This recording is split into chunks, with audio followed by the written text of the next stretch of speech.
istiqbalul kiblati fihi. Kemarin kita tentang wudu yang wajib ya. Jadi berwudu ya, anggota wudu itu ada berapa? Anggotanya wudu itu ada 4 ya. Kalau kita katakan rukun wudu itu ada 6. Yang pertama niat, yang kedua membasuh muka yang disertakan dengan niat, yang ketiga membasuh apa? Membasuh apa? Membasuh kedua tangan ya. Ini ibadah kita sehari-hari yang kita jalanin. Sebab orang sembahyang tidak ada wudunya tidak diterima oleh Allah. Makanya wudu harus dihafalin ya.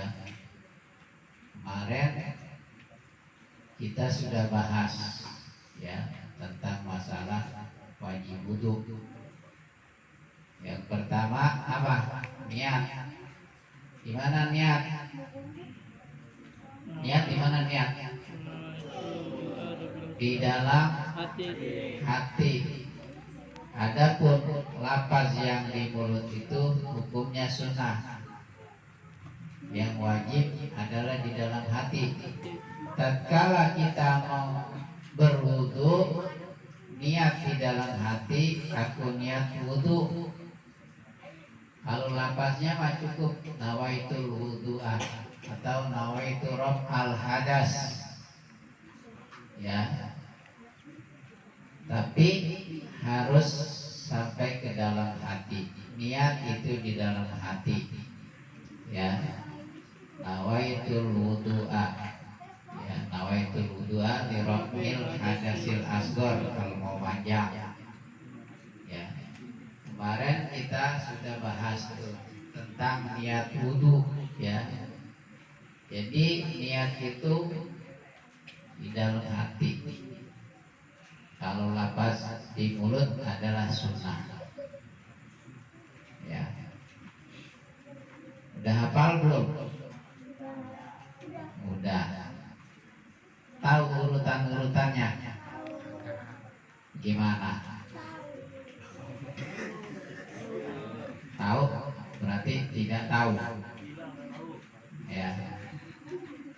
Jadi itu masing-masing kita harus mengetahui tentang masalah wudu. Kenapa? Karena kalau kita mau sholat, mau sembahyang, itu harus bersuci. Sucinya mempunyai hadas kecil. Jadi kalau punya hadas kecil harus berwudu lebih dahulu ya. Nah, wudu itu wajib hukumnya. Orang yang sembahyang tidak ada wudunya, sembahyangnya nggak diterima ya. Kenapa?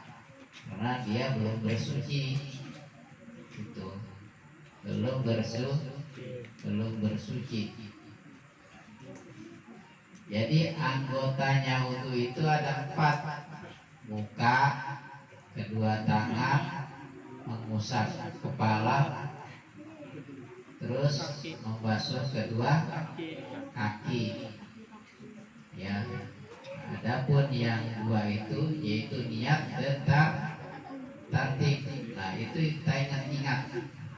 Jadi anggotanya ada 4 wudu.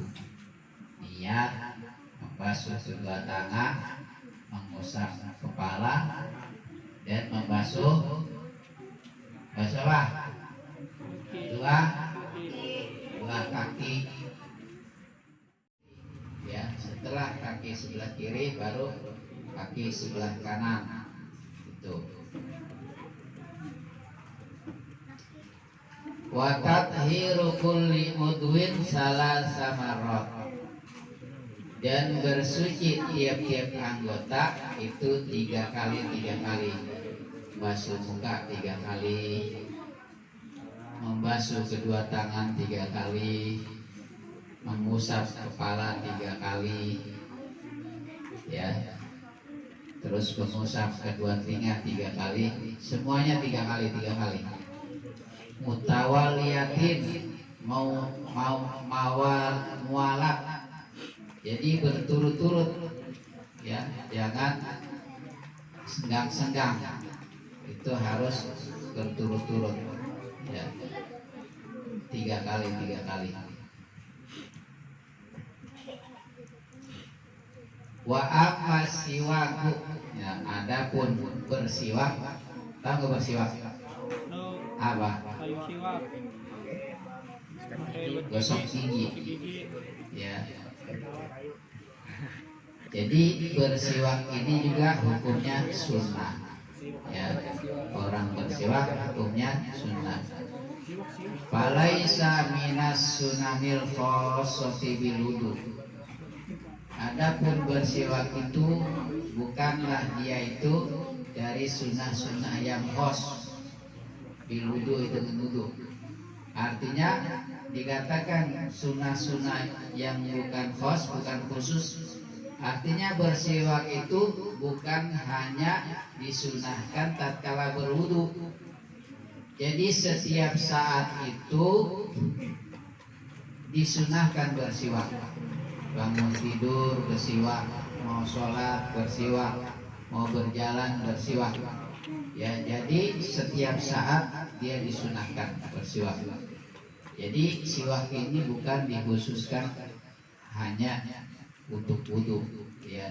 Artinya tatkala dia mau berwudu dia bersiwak dulu, enggak. Tapi sunnahnya siwak ini, ya, selain dia berwudu dan setiap waktu, gitu.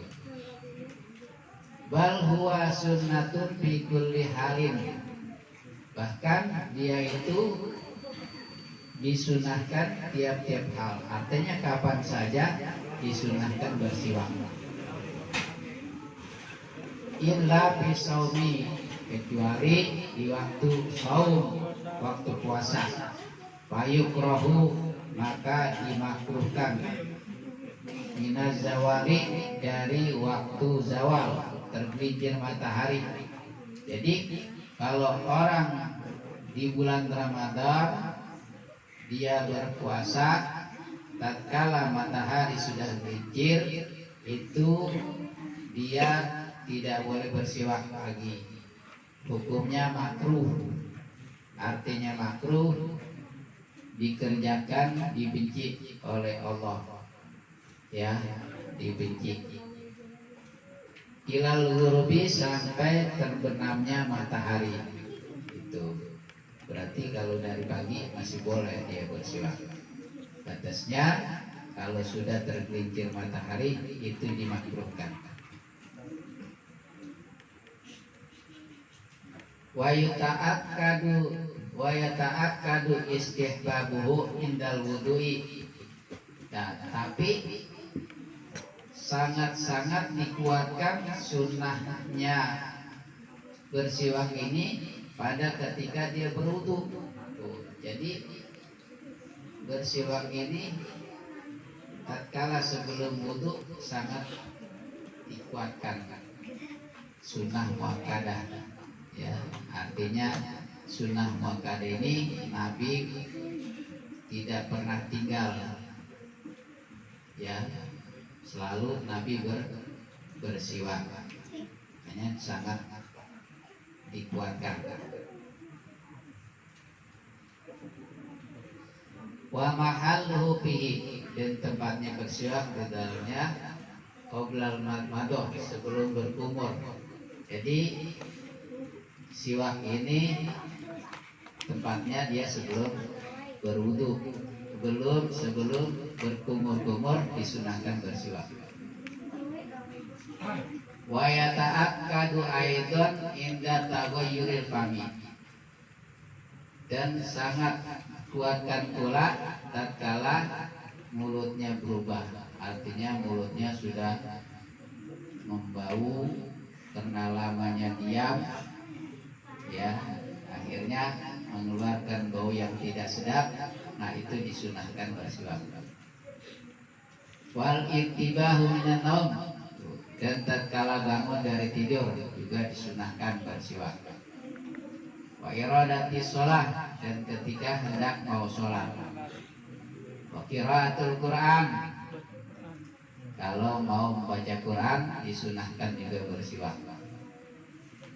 Wal ilmi, dan belajar, mau belajar ilmu, nah itu juga disunahkan bersiwak. Wa tahsulu sunnatu fihi bi kulli tahirin wa syadid, dan berhasil oleh sunnah di dalam bersiwak tiap-tiap sesuatu yang bersih, yang suci, wasyanin yang kasar. Jadi orang yang bersiwak itu bukan hanya dengan kayu arok, tapi sesuatu benda yang kira-kira membersihkan gigi pun disunahkan.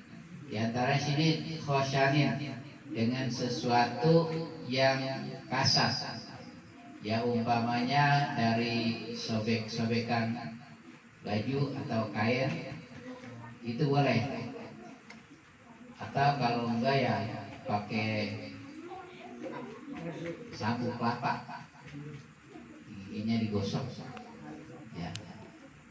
Yuzilu sapratul asnan, yang bisa dapat menghilangkan kuning-kuningnya gigi tuh, ya. Kalau giginya nggak pernah digosok kan kuning tuh, tai giginya banyak. Nah itu harus digosok. Ujang. Ya, banyak tai giginya pada nyelip. Walau khirfatan, sekalipun dengan sobek-sobekan kain. Jadi nggak mesti, tapi memang yang paling afdol itu adalah dengan kayu arok yang didatangkan dari Mekah biasanya, ya, dari Mekah. Wa afdaluhu al-arahu al-yabisu al-mablulu bil ma', dan yang paling afdolnya bersiwak itu dengan kayu arok yang kering, yang dibasahi dengan air. Nah, gitu, ya. Jadi pelajaran kita pada malam hari ini, yang pertama tentang sunnah wudu, yang kedua tentang bersiwak. Diingat-ingat, ya. Kalau sudah, ya mudah-mudahan ada manfaatnya. Dan kurang lebihnya mohon maaf. Bila itu wal hidayah. Assalamualaikum warahmatullahi wabarakatuh. Waalaikumsalam.